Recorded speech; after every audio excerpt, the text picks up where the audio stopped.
So I'm going to be presenting some research that we've been conducting here at UCLA on an evidence-based social skills program for adolescents and young adults with autism spectrum disorders, and it's called the PEERS program. First of all, I want to acknowledge our funding supporters and our donors for their generosity. I want to thank my collaborators, our wonderful administrative team. Also want to thank all of our research assistants, many of whom are here kind of in the back row, if you want to wave back there. We've got a number of research assistants in both of our labs here at UCLA and also at the help group. So just want to thank this amazing team and also the families who participate in this research and really make it possible. It's very important, I think, to thank them as well. Just to give you a little bit of an overview of what I was hoping to talk about, I want to begin by very, very briefly just talking about what some of the social deficits are that you see in adolescence and young adulthood. From there, I'll talk about the limitations of existing social skills interventions. I'll talk about sort of evidence-based methods of social skills instruction, and then I'm going to give you a little bit of an overview of the PEERS program and actually hopefully give you some tools today or some strategies to use to help adolescents and adults with ASD in their social skills. And then from there I'll give you a summary of our research findings and talk about some of the directions that we're headed with the research. So in terms of the social deficits that you see in adolescents and young adults with ASD, just kind of broadly speaking, we know that one of the hallmark features of ASD is this sort of poor social communication. And what that typically looks like in adolescents and adults is, problems with things like topic initiation. And usually that means that they're kind of focused on restricted interests, a lot of time have difficulty talking about other things. They use a lot of repetitive themes, and the result of that, of course, is that they tend to have very one-sided conversations, which makes it very difficult to develop friendships and have meaningful relationships with people. We also know that poor social awareness is another feature that we often see amongst individuals on the spectrum. This involves kind of difficulty understanding social cues or sort of understanding the social landscape in which you exist. Poor social motivation is also another very common characteristic in ASD, and that typically looks like sort of less involvement in social activities, lack of peer entry attempts, so not going up and trying to engage other people as often. That's sort of how that plays out. And then we also know that poor social cognition is another one of those hallmark features in ASD, which of course means difficulty in understanding the perspectives of others. So those are broadly speaking some of the social deficits that we see in adolescence and young adulthood. But what are the consequences of these deficits? Well, one consequence is peer rejection. So for adolescents in particular, they experience a lot of teasing and bullying. They will often have bad reputations amongst their peers. But then on the other hand, there's these kids who are very socially neglected or isolated. And they look very different, actually, than the kids who are rejected. And I kind of think of, kids who present for social skills training as being on this continuum where on one hand you've got the kids that are rejected. And they're teased and bullied and they have the bad reputations. And then on the other hand, you have the kids that are socially neglected or isolated. They're more withdrawn. They're often seen as shy. They kind of fall through the cracks in a way. And the interesting thing is that they both present for social skills training, but they look very different in presentation. And actually, I think that when you think about comorbidities, and Jeff Wood was talking at our panel a little bit about anxiety and things like that, what do you think the typical comorbidity might be with a kid who's socially neglected, kind of isolated? Anyone want to take a guess? Maybe a little bit of anxiety, right? These are the more anxious kids. And what about the kids who are peer rejected? These are the kids who are actively seeking out their peers, but they're getting pushed away for some reason. What do you think maybe the likely comorbidity is there? Probably a little bit of ADHD, a little bit of hyperactivity, impulsivity, kind of barging into conversations, things like that. So it's more of a theoretical kind of hunch, but that's typically what we see in our groups. We also know that another consequence of these social deficits is peer conflict. Our kids get into conflicts with their friends, and we know a lot of times what happens when they get into an argument with a friend. What happens to that friendship? It's gone. It's terminated. It's kind of like that dichotomous thinking of we're either friends and we're getting along. If we're not getting along, we're not friends. Well, of course, that's not okay. We have to teach our kids how to handle these kinds of conflicts so that it doesn't have to end their friendships. And then we also know that another consequence, sadly, of these social deficits is a lack of close, sort of reciprocal friendships. Our kids, if you ask them if they have friends, what will they often tell you? Yes, they'll say they have friends, and then you investigate a little bit further and you discover that maybe they might have a friend that they sit next to at lunch but they never talk to. Or there might be a kid that comes over to their house to play video games but they never talk. So again, the friendship quality is sort of lacking, sadly, with these young adults and adolescents. Now we know that social skills training is a very common method of treatment for these individuals. However, the research shows that it has many limitations, and it doesn't tend to be very effective in general. And what we know is that most social skills interventions, they really don't do a number of things. One is they don't tend to assess treatment outcome. What would be the problem with not assessing treatment outcome? You don't know if it works, absolutely. Another problem with social skills training programs is they often fail to tailor their teaching methods to whatever the strengths or the weaknesses are of the kids that they're working with or the adults. So we know that people that are on the autism spectrum, they think in very concrete and literal terms. So should we be using analogies and figurative use of language and metaphors when we're working with these individuals? No, not so much. But again, these are not things that are always taken into account. One of my biggest pet peeves about social skills training programs is that they don't tend to teach what we call ecologically valid social skills, meaning not what we as maybe adults think that these kids or young adults should be doing in social situations, but what people who are socially accepted are naturally doing. That's an ecologically valid skill, and most programs don't teach that. And I'm going to give you some examples of that in a moment. We also know that a lot of these programs don't include homework assignments. What's the problem with not including homework? There's no way to generalize the skills to other settings. You can't reinforce the skills. You're absolutely right. And it's a huge problem with these types of programs. We also know that many of these programs don't include parents or teachers in the intervention. And of course, the difficulty there is, as a clinician, I'm only seeing these kids for maybe, 90 minutes a week for 14 weeks. That's not a lot of time in the grand scheme of things, but parents are there the vast majority of the time. Teachers are there, throughout the day. So we need to be educating parents and teachers how to be good social coaches to these kids and to these young adults. In terms of the research, there's also a lot of limitations. Most of the research studies in this area don't use what we call randomized controlled trials. They don't use independent raters, people who are not involved in the intervention.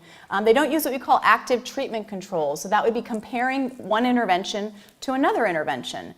And they also don't tend to assess stability of these treatment gains over time. And of course, the problem with that is that we don't know if these interventions are working months to years after the treatment is ended, and that seems like that's kind of important to assess. All right, so all these gaps sort of in the treatment literature and as well in terms of these limitations for social skills training are really what led us to develop the PEERS program. And this is a program that was developed by myself and Fred Frankel here at UCLA probably about 8 years ago. It's a manualized intervention, so it's now available as of in 2010. And it's a parent-assisted intervention, which makes it a little bit unique from other programs. Now, we also have an adult version of the PEERS intervention that's caregiver-assisted, so it doesn't have to include parents. It could be caregivers like adult siblings, aunts, uncles, life coaches, job coaches, whomever.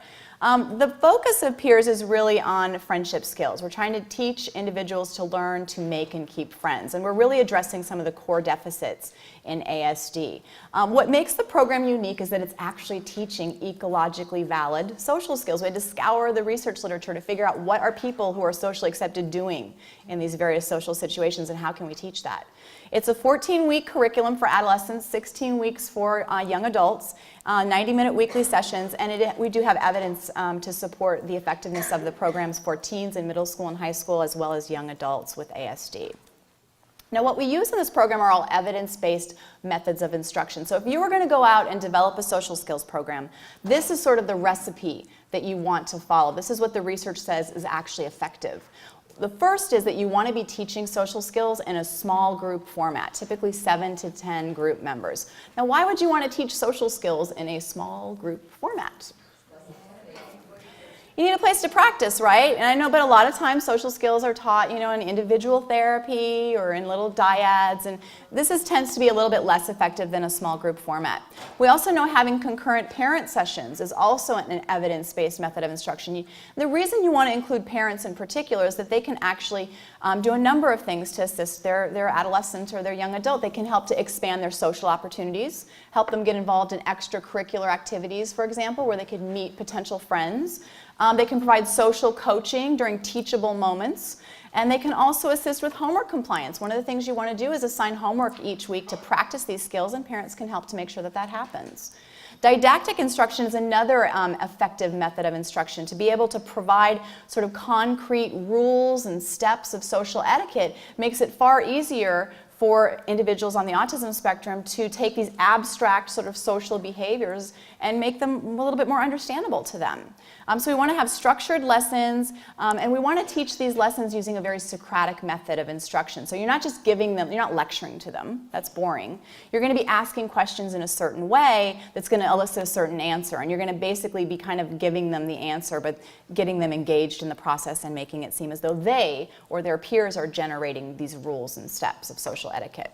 From there, after you present a lesson, you have to have some kind of a role-playing demonstration where you actually act out what these skills look like. And in some cases, you even want to show what they should not look like. So for example, when we're teaching conversational skills, instead of just giving the rule that we don't want to kind of hog the conversation, I would say, watch this, tell me what I'm doing wrong. And then I would do a little role play with one of my coaches where I was hogging the conversation.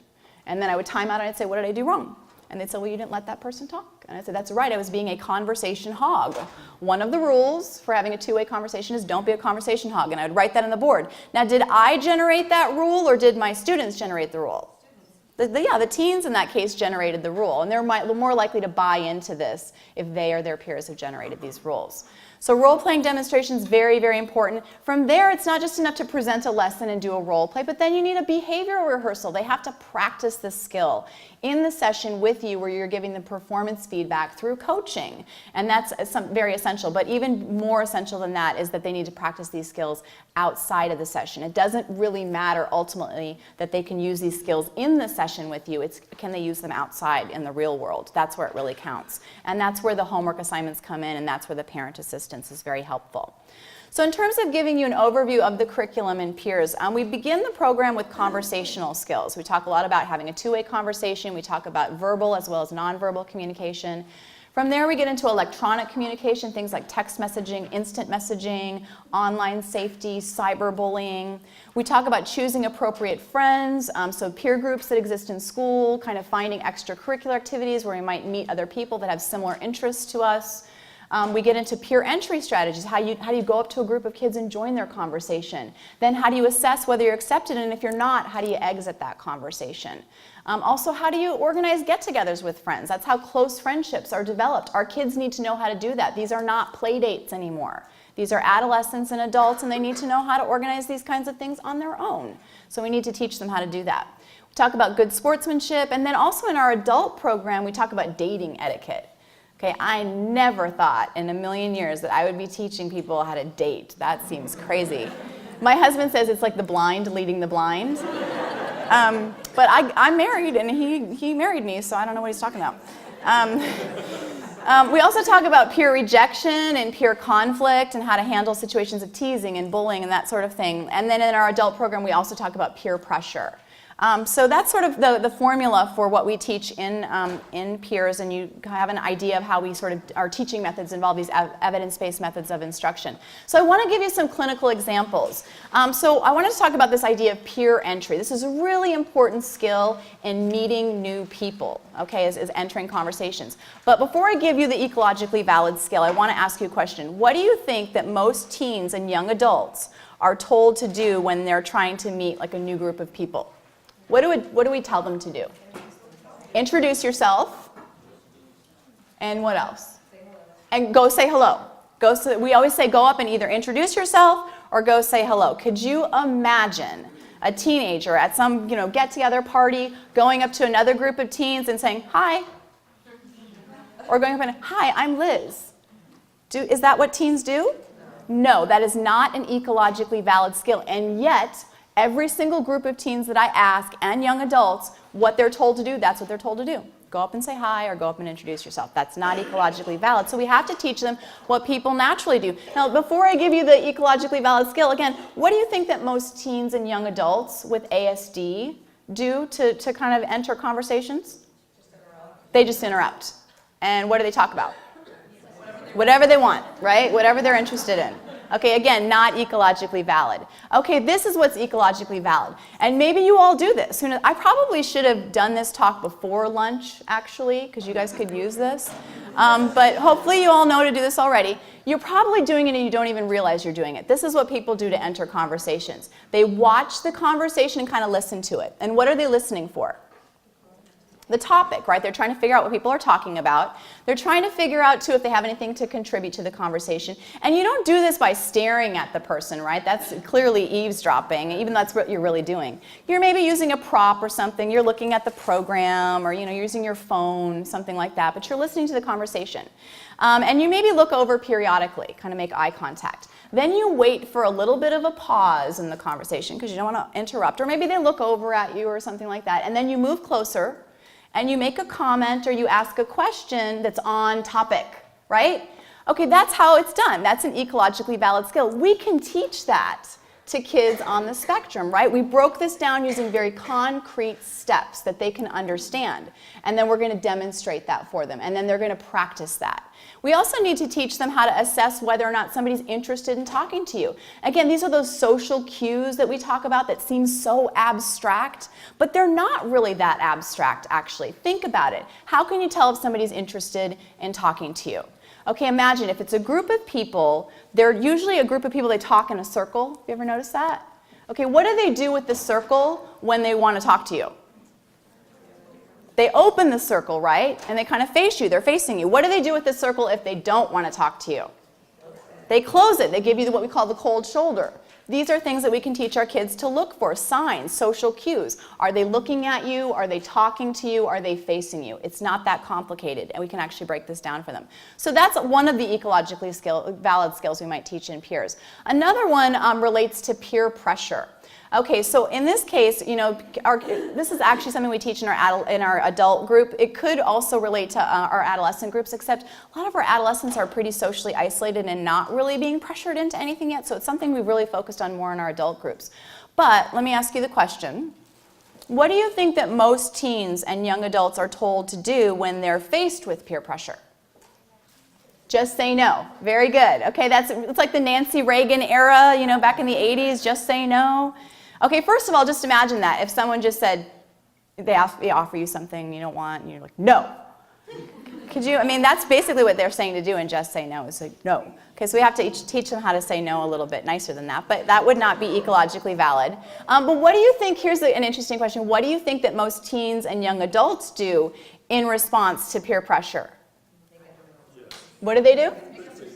They might say yes, they might get taken advantage of, or they might say yes, but there's something else they do. Okay, let's say it's something that it's illegal. Maybe it's drinking under the age of 21. Okay, what do our kids love to do when they see rule violations? They tell you, right? I call it policing. They're always policing everybody, telling everybody the rules that they're breaking. And so what do you think that most teens and young adults actually do when they're confronted with this peer pressure? They police them, right? They tell them why they shouldn't be doing what they're doing, why they shouldn't be, having a beer because they're only 20 or something like that. And so that's also not very ecologically valid. It's not a good way to make friends, right? So what we're going to do now is I'm going to go ahead and share with you what the ecologically valid, social skill is in handling peer pressure. All right, so the first thing about handling peer pressure is that this doesn't have to necessarily end your friendship. Remember, we're saying that people on the spectrum, a lot of times they have that dichotomous thinking of either, you're good or you're bad, or you're my friend or you're not my friend. Just because somebody offers you something that you don't really feel comfortable with doesn't necessarily mean it has to end your friendship. And you don't have to preach at them or police them. You begin by kind of just saying no, like no thanks, or no I'm good, or thanks anyway, something like that. And then if they continue to pressure you, you give a reason, like you make some kind of an excuse, like beer gives me a headache or something like that, or give a personal consequence, like well I got to get up early tomorrow, I have a headache or something like that. You can play the support role, I got to drive, something like that. Or make a firm sort of personal statement, I don't really drink. Something that's an excuse or a reason why you're not going to do that. If they continue to peer pressure you, then you use what we call the broken record. Where you're like, no, really, I'm okay, I'm good. No, I'm good. No, really, I'm good. So each time, and usually that works, but if they continue to peer pressure, you could also try stalling. You know what, maybe later, something like that. If they continue to peer pressure you at that point, that's ridiculous, but if they do, then what you can do is you can reverse the peer pressure. Now this is sort of like your last, it's your last resort. But you reverse the peer pressure by saying something like, why do you care so much if I have a beer, or whatever it is that they're offering you? And then usually what do people say at that point? I don't care. And then you change the subject and you kind of move on. But if they continue to pressure you after that, then you can give them the cold shoulder, kind of remove yourself from the situation. One more clinical example, verbal teasing. I have to do this one. It's so important. It's so easy to use. But the advice that most adults are giving kids is always wrong in this area. What do most adults tell kids and adolescents to do in response to verbal teasing? Ignore it. Walk away. Tell an adult. Those are the three things. Every single group I ask, they always say that. What happens if you ignore them? It gets worse. They keep teasing you. What happens if you walk away? They go after you, right? And what happens if you tell an adult? Oh my goodness, you're a snitch and you're going to get retaliated against. Okay, so not a good thing. What do you think actually most teens and young adults with ASD do in response to teasing? They will get really upset sometimes, or sometimes they'll tease back. That doesn't happen as much, but they often get very upset. So none of these are ecologically valid skills, and I have to just throw this out because it's so important. It's so easy to teach them to do this. An ecologically valid skill for verbal teasing is quite simple. Kids who are very popular even get teased all the time. Doesn't matter what your level of popularity, everybody gets teased. It's how you react to it that determines how often you're going to be teased and how severely. So kids who are socially accepted that get teased, they do a couple things. They act, first of all, like what the person said didn't bother them. And what they said was actually kind of lame. And they'll give a short little comeback that shows that what the person said didn't bother them. They'll say something like, whatever, or yeah, and your point is, am I supposed to care? Is that supposed to be funny? Anyway. And and it doesn't matter. It could be boys and girls say the same things. A guy saying whatever, might sound kind of bored, like whatever. And a girl might have a lot of attitude, like whatever, and it's fine. It doesn't matter. Or, a lot of our girls on the spectrum will sound more bored than having lots of attitude. It's fine. They're so easy, these comebacks. And so we need to teach this. This is an ecologically valid skill. This is going to make it less likely that you're going to be teased again because it's not fun for the person teasing you. All right, so moving on to the research. So we've done, I mentioned that this is an empirically supported program. We've done a lot of research around peers. Our first randomized control trial was back in 2009. It was published in JAD, the Journal for Autism and Developmental Disorders, and we randomly assigned 33 participants to either a treatment group where they received peers immediately or a waitlist control group where they had to wait for treatment, and then we compared the two groups. And essentially what we found in that first paper was we looked at adolescent self-report, parent report, and teacher report. On an adolescent self-report, we found that the kids definitely improved in their social skills knowledge. They also were increasing their frequency of social interactions with their peers. They were having more get-togethers, and there were changes in their friendship quality. Probably the best finding of all, though, was a parent report showed on a standardized measure of social functioning, the social skills rating system, this really significant increase in social skills. In fact, it was not just statistically significant, it was about a 10-point standard score improvement. If you know about those things, there's this scale has a mean of 100 and a standard deviation of 15. It was a 10-point score increase, standard score increase, which is not just statistically significant. I think it's clinically meaningful that this happened in just 14 weeks. And then we also looked at teacher report. Now, these teachers were blind to the conditions under investigation. They didn't know if kids were receiving treatment or not. And at a trend level, they also saw a significant improvement in social skills on the SSRS. It was also a 10-point standard score increase. It was at a trend, though, so if you know about statistics, p-values, which are probability values, it's sort of the probability that your findings aren't due to chance. You want them to be at 0.05 or less. It was at 0.07. It's very close. So we wanted to replicate this and see if we could get some similar findings. And so what we did was in the second study, we had 28 participants. They were, again, assigned to either a treatment or a waitlist control group. And we wanted to try to increase our teacher response rate because we were underpowered in that first study. So that was one of the things we wanted to do. And we also wanted to look at what happened, weeks or months after treatment. Were these treatment gains maintained? And so we actually did a 14-week follow-up with the folks that were in our treatment group. And this is what we found. Very similar findings. Adolescent self-report showed, again, increased social skills knowledge, increased frequency of social interactions or get-togethers with peers. That was also corroborated by parents. We again saw this 10-point standard score increase on the SSRS again. And this time we actually looked at where those changes were happening, and they were in the areas of things like cooperation, assertion, responsibility. We also used a new measure for treatment outcome that wasn't available in the first study. It hadn't been published yet, and that's the social responsiveness scale by John Constantino. And the nice thing about that measure measure. It's normed on people with autism, with adolescents with autism or youth. And we saw improvements in all of the domains of the SRS. And the SRS is also this standardized measure, and it uses what we call T-scores, which have a mean of 50 and a standard deviation of 10. And we were seeing 10 and more T-score improvements on all of these subscales. So it was very exciting for us. But even more exciting was that we went back 14 weeks later and we saw this very nice maintenance of treatment gains 14 weeks after the intervention in all areas except one. And the one area we did not see maintenance of treatment gains was in social cognition. Which I guess, there's lots of different hypotheses about that, but again, we're not curing autism. This is one of the hallmark features of autism. Another exciting trend was that we saw new treatment gains in the follow-up, at the 14-week follow-up. We saw improvement in problem behaviors, so a decrease in problem behaviors in the areas of self-control and externalizing, and teachers were now seeing significantly improved social skills at that follow-up, particularly in the area of assertion. So that was very exciting that we actually got those findings. Now we've also done more recently a very exciting study. It was headed by Josh Mandelberg, who's here in one of the front rows. You want to give a little wave? Great study, Josh. I'm so proud of this. I'm going to geek out like crazy right now because I'm so excited about this. So Josh did a long-term follow-up study with peers, 1 to 5 years after treatment, to see how people were doing. And he actually got a pretty big sample. It was about 53 participants out of a total of 82 potential participants. That's a 64% response rate. That's pretty high, very unusually high. The average age for the adolescents at follow-up was about 17, and most of them were about juniors in high school.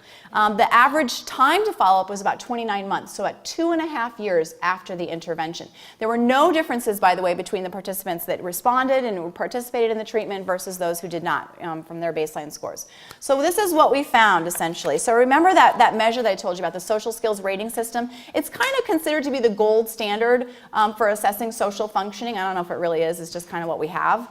But it's pretty well respected. At baseline, so baseline would be T1, we're seeing that the kids are coming in pretty significantly delayed. Remember, this measure has a mean of 100 and a standard deviation of 15. So they're definitely coming down in kind of the below average range. At T2, that's our post-test, right after intervention. They saw significant improvement in social skills on the SSRS. And then at T3, which is our 1 to 5 year follow-up, you're seeing additional improvements, but at least a maintenance of treatment gains. Also, in problem behaviors, the other scale on the SSRS, we're seeing, high scores are bad. So coming in at pre-test, they're significantly elevated. They significantly go down at post-test, and they go down even further 1 to 5 years after treatment. All right, we wanted to look at the subscales of the SRS as well. Now, I'm not trying to trick you.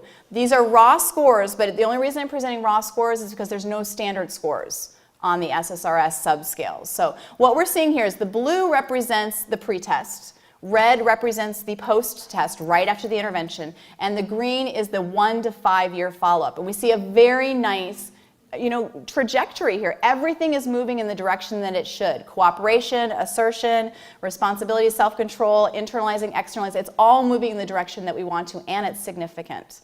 Okay, the social responsiveness scale. Remember, this is that autism screening diagnostic tool that's normed on people with autism. We see very nice improvements here. Now, high scores on the SRS are bad. Remember that this uses T-scores, so the mean would be 50, and then the standard deviation is 10. And our kids are coming up in the severe clinical range when they come into our program. At post-test, at T2, they're in the mild-moderate range, significantly decreased. Remember, about a 10-point T-score decrease, and it's maintained very nicely at that 1 to 5 year follow-up. Same thing with the subscales. Everything's moving in the right direction, and this is all significant. We're very, very excited about these findings. Anyone, by the way, want to take a guess at why we're getting these findings? I mean, we've only seen these kids for 14 weeks, 90 minutes a week. But who gets to see them all the time? Their parents. We teach parents to be social coaches to their kids. I think it's a very important point. We're very proud of these findings, but we really attribute them to the parent assistance in this program because the intervention is continuing on years after they leave treatment and peers. All right, we also wanted to look at the frequency of get-togethers with their peers. And coming into the program, the blue, by the way, here represents the parent report, and the red is the teen report. And kids on average coming into the program are having about 2 get-togethers per month. That's really low. I mean, most teenagers have like 2, 3, 4 get-togethers a week. So ours were having about 2 on average a month. At the end of the intervention, they were having about 4 to 6, roughly, at the end of the intervention. And then at the 1 to 5 year follow-up, on average, they were having about 4 additional get-togethers per month. So that was also very encouraging. They were still interacting with their peers. And their social skills knowledge, again, improved from pre-test to post-test, declined slightly at follow-up, but was still significant from our baseline. So we're very, very excited about those findings. Thank you so much to Josh for doing such an excellent study. I can't wait for those findings to get out. Also wanted to share with you some findings from our young adult program. As I mentioned, we do have a manualized program for young adults. It has been, was developed for young adults 18 to 24 years of age. We did publish a randomized controlled trial in 2011 on 18 participants going through this program. They were randomly assigned to a treatment or a waitlist control group. And what we found was very similar to what we see with our adolescents. We saw improved social skills knowledge. We also looked at loneliness in this particular study, self-reported loneliness. We also saw a very nice decrease in self-reported loneliness with the young adults. And according to Caregiver Report, we saw very similar findings with the adolescents. Changes in social responsiveness on the SRS, particularly in the areas of social communication and autistic mannerisms, and then also improvements in social skills on the SSRS again, in the areas of cooperation, assertion, self-control. We wanted to look at empathy in this study because we'd seen these changes in social cognition. We wondered, well, I wonder if we're affecting empathy, and that was the first time we looked at that. We saw nice improvements there as well. And then we also saw these the frequency of social interactions or get-togethers also improving. But what was really cool about this was that, in the past, we'd seen improvements there. Our kids were having more get-togethers, but they were usually hosting the get-togethers. And in this case, with the young adults, we actually saw that they were actually being invited to get-togethers significantly more. And that was really great because that really represented some nice social reciprocity. So that was pretty exciting. In terms of, those are just some of the studies we've done. We've done a couple of school-based studies as well that I don't have enough time to tell you about, but we're also very excited about. We just completed a large study with 73 students with ASD in middle school at the Help Group School. There's a school called Village Glen. It's just for kids in the spectrum. And we compared peers to an active treatment control. So we compared peers to another social skills program and got some really, really nice findings in that study. We've also completed a second school-based study at that same school with none of the original participants, but there were 149 students in that second study. And really what we were looking at there was, this is a teacher-facilitated program in both studies, but we wanted to see what was the added benefit of not just teaching social skills in the classroom every day as a class, but what happens when you do that and combine it with parent assistance. And that's really what we looked at in that second study. And so the preliminary findings are looking fantastic for both of those data sets. So I'll be excited to share that with you some other year. Another exciting research direction relates to a peers virtual coach. This is pretty cool. So for a lot of our kids, the parent assistance is very, very important, but isn't always possible. And so when parents or caregivers can't be involved in the intervention or teachers, we thought, wouldn't it be nice to actually have an application that you could put on your phone that could be a virtual coach essentially to you? That you could pull up whatever the skill is that you're like peer entry, like joining a conversation, and pull up what are the steps for joining that conversation, and even see an embedded video with a role play demonstration of what that looks like. And so that's something that we're going to be testing over the next year. We're also been doing some really nice collaborative work with Morella DiPreto here in CART. This is one of these really, really cool things about CART. Morella has been actually doing a pre-post kind of pilot testing of peers using fMRI imaging, essentially, looking at how the neural pathways in the brain change as a result of treatment. It's really, really cool. And she's using a number of different paradigms, one of which is called cyberball, which is basically you got your kids in the scanner and they're, got their virtual reality goggles on, and you tell them that they're playing catch, essentially, with 2 other kids and scanners in the building. But there's really not 2 other kids, it's just a simulation. And so at some point in the simulation, the kids stop, tossing the ball to our kid in the scanner. And it basically simulates peer rejection, and then you see what lights up in the brain. And so we're doing that pre and post peer, so that's pretty exciting. I'm excited to see what the findings are there with Morella. And then finally, I just wanted to also mention, we're hoping to get funding for the second study. It's looking at the benefit of a parent-assisted program for preschool kids with ASD. So I developed a program called Peers for Preschoolers years ago with a postdoctoral fellow of mine, Jennifer Sanderson. And it's a 16-week manualized social skills program that's puppet facilitated. And so these puppets act out they do the role plays, and there's behavioral rehearsal, and it's a wonderful program. We have some great preliminary pilot data on that program, but we've never included parents in the intervention yet. And so that's something that we're hoping to do over the next couple of years. So finally, I just wanted to provide you with information about the Peers Manual. We do training seminars at UCLA 3 times a year. If anyone's interested in that, we have flyers about that out at the tables. And we also have training research scholarships for the students in the audience, or postdocs in the audience who are interested in doing research in this area. We actually provide scholarships for those trainings. If you're interested in that, definitely chat with me about that. And then I have to do the obligatory CART research slide. So if you're interested in participating in CART research, please give us a call. It's very important for everyone to be participating in these studies, and of course more information about our evaluation clinic. So thank you very much for your time, and I will pass it over to Susan.